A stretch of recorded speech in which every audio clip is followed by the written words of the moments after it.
அன்பின் தெய்வமாம் இயேசுவின் அற்புதமான நாமத்தினாலே உங்கள் ஒவ்வொருவரையும் வாழ்த்தி இந்த புதிய நாளிலும் தேவனுடைய ஜீவனுள்ள வார்த்தையின் மூலமாய் உங்களை சந்திப்பதிலே நான் கர்த்தருக்குள் மகிழ்ச்சி அடைகின்றேன். யோவான் 16:33 என்னிடத்தில் உங்களுக்கு சமாதானம் உண்டாயிருக்கும் பொருட்டு இவைகளை உங்களுக்கு சொன்னேன். உலகத்தில் உங்களுக்கு உபத்திரவம் உண்டு, ஆனாலும் திடன் கொள்ளுங்கள், நான் உலகத்தை ஜெயித்தேன் என்றார்.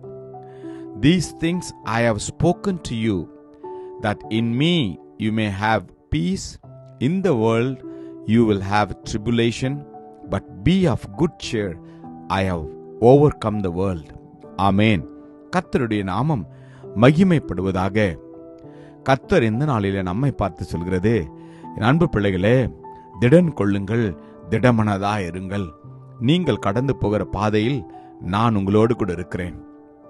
ஒவ்வொருவருக்கும் ஒவ்வொரு நாளும் அநேக விதமான பாடுகள் உண்டு, வேதனைகள் உண்டு, துக்கங்கள் உண்டு, வியாதிகள் உண்டு, எதிர்பாராத காரியங்கள் நம்முடைய வாழ்க்கையில நடப்பதுண்டு.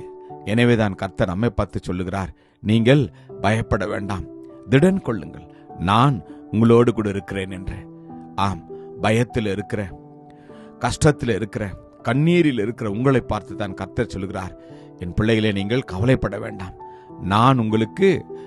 நான் பதில் கொடுப்பேன், உங்களுடைய ஜெபத்திற்கு நான் பதில் கொடுப்பேன், நான் உங்கள் மத்தியில் வந்து உங்களோடு கூட நான் வாசம் பண்ணுவேன், உங்களை நான் அற்புதமாய் வழிநடத்துவேன் என்று கர்த்தர் நம்மை பார்த்து சொல்கிறார். எல்லா சூழ்நிலையிலும் அவர் உங்களோடும் என்னோடும் கூட அவர் நிச்சயமாய் இருப்பார். நம்முடைய வாழ்க்கையை அறிந்த தேவன். பல வருடங்கள், பல மாதங்கள் ஒருவேளை உங்களுடைய ஜெபத்திற்கு பதில் வராமல் இருக்கலாம், ஆனால் கர்த்தர் நிச்சயமாய் பதில் கொடுப்பார். காலம் தாமதமாகிறது என்று நீங்கள் கண்ணீர் விட வேண்டாம். நிச்சயமாகவே அவர் நம்முடைய ஜெபத்திற்கு பதில் கொடுப்பார். உங்களையும் என்னையும் அவர் வந்து ஆசீர்வதிப்பார். இயேசு கிறிஸ்து சீடர்களை பார்த்து அக்கறைக்கு போகும் வாருங்கள் என்று சொன்னார். அவர்கள் அக்கறைக்கு போகின்ற போது அவர்கள் காற்றையும் கடலையும் கண்டு அவர்களுடைய படகு தத்தளித்தது. பயந்தார்கள், மடிந்து போவோம் என்று கதறினார்கள். இயேசு கடல் மீது நடந்து வந்து அவர்களை பார்த்து சொன்னார், திடன் கொள்ளுங்கள், நான் தான் என்று சொன்னார்.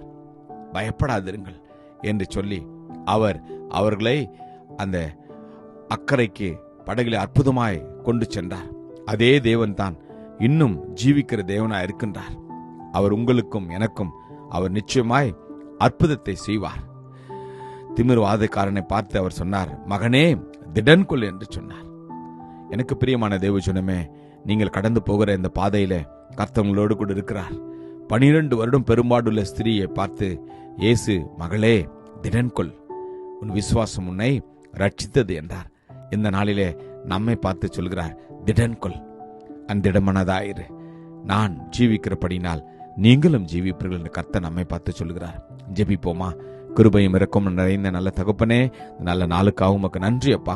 உம்முடைய அன்பின் வார்த்தைகளுக்காக, ஆறுதலான வார்த்தைகளுக்காக உமக்கு நன்றி தகப்பனே.